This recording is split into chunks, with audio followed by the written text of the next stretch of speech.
Ցնցող իրադարձությունը, որ տեղի ունեցավ անցնող օրերին, Ստեփանակերտի Մայր տաճարի հիմնահատակ ավերումներ, արբանյակային լուսանկարներն էլ հաստատեցին արդեն լուրը, դա տեղի ունեցավ ապրիլի 24-ից օրեր առաջ, դրան Հայաստանում հաջորդեց ցույց ապրիլի 23 ավանդական ջահերով երթ, այդ երթի մաս դարձած Թուրքիայի դրոշի ու ինչ հետաքրքիրը, ամենահետաքրքիրը որն էր, որ Մայր տաճարի քանդումից հետո Նիկոլ Փաշինյանը ուղիղ հայտարարեց, որ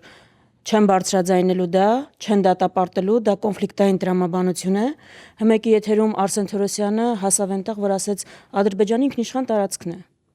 Իրանց տարածքումը քանդել են։ Մենք կոնֆլիկտային տրամաբանությունը չենք շարունակելու, բայց օրինակ Թուրքիայի դրոշի այրումը երիտասարդների կողմից բողոքի ակցիան րոպեներ հետո դատապարտվեց պետական ամենաբարձր մակարդակով։ Այս ու դատապարտվեց նաև Ադրբեջանի կողմից։ Հիմա սինխրոն էլի։ Հիմա այս ինչի դրսևորում, այս ինքնիշխանության դրսևորումը, այս կոնֆլիկտային տրամաբանության մեջ չմտնելու դրսևորումը, ասենք մենք այդ վիճակում ենք, որ մեր եկեղեցիները որ քանդեն, հայ որ սպանեն, չպիտի արձագանքենք, որովհետև դա պատերազմ կլինի, սենց պիտի ապրենք։ Ինչ է էլի ձեր տեսակետը։ Դուք ո՞նց կանեք։ Հիմա շատ վատ վիճակում պարտված ենք, գիտենք, բոլորս դա գիտակցում ենք։ Ոնց պիտի լինի արժանապատիվ արձագանք ասենց դեպքերում։ Քրիստինե, ես մեկ զարմանում եմ, որ դուք զարմանում եք։ Դե հա։ Այս ամենով։ Միշտ զարմացնում եմ։ Հասկանում եմ, որ այդ էմոցիոնալ հանգամանքը կա եւ դժվար է դա զսպել, բայց ես վաղուց նման ուղղակի իրադարձություններին վաղուց չեմ զարմանում։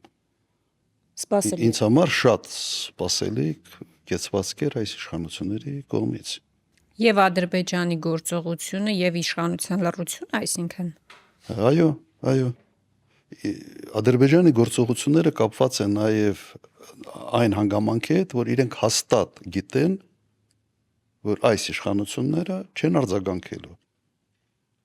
Եվ երբ որ Հայաստանի իշխանությունը դրան որևէ կերպ չի արձագանքում, սա նշանակում է, որ նաեւ միջազգային հանրությունը չի արձագանքելու։ Բայց ամենավատն էր, որ միջազգային հանրությունը արձագանքեց, օրինակ Ռուսաստանի արտաքին գործերի նախարարության խոսնակը դատապարտեց, բայց Հայաստանի իշխանությունը արձագանքի sense մասշտաբը լրիվ ուրիշ է։ Եթե ասում ենք դա մեր տարածքը չի եւ դա կոնֆլիկտացին է։ Այդ տրամաբանություն արձագանք։ Ուրեմն եկեղեցին քանդելը կոնֆլիկտացին չի, իսկ եկեղեցու քանդելու արձագանքելը դա կոնֆլիկտ է առաջացնում։ Դրա պատասխանն էլ ունեն, ասեմ։ Հա։ Ասում են խաղաղությունը մեզ է պետք։ Եթե խաղաղությունը որևէ մեկ կողմին է պետք, դա խաղաղություն չի, դա հարատևելի չի եւ չի կարող լինել։ Սա իրենք հենց այդ թեզով,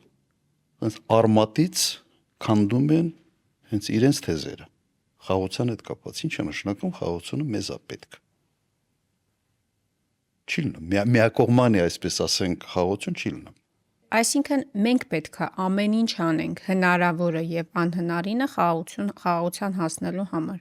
որովհետեւ պարտված կողմն ենք, համեմատաբար թույլ ենք եւ այլն, տարբեր գործոններ։ Արժանապատվության հաշվին, ստրկանալու հաշվին, ստե տեղին է ուղղակի հիշել այդ հայտնի Չերչիլի ասածը։ Եթե դու պատերազմի եւ արժանապատվության միջև նվաստացման ավելի ճիշտ է, միջև դու ընտրում ես նվաստացումը, ապա ստանում ես եւ նվաստացում եւ պատերազմ։ Հայտնի շատ արտահայտություն է Չերչիլի եւ ինքը դա արեց հենց կապված պատերազմ խաղաղություն դիսկուրսի հետ ժամանակին։ Երկրորդ համաշխարհային պատերազմի հենց սկիզբն էր։ Եթե դա դաս չի ուղղակի այս իշխանության համար, ուրեմն իրենք ոչ պատմություն գիտեն, ոչ ընդհանրապես տրամաբանության որևէ շրջանակներում տեղավորվում է իրենց այդ բանը լոգիկան, էլի ինչ ոնց են մտածում։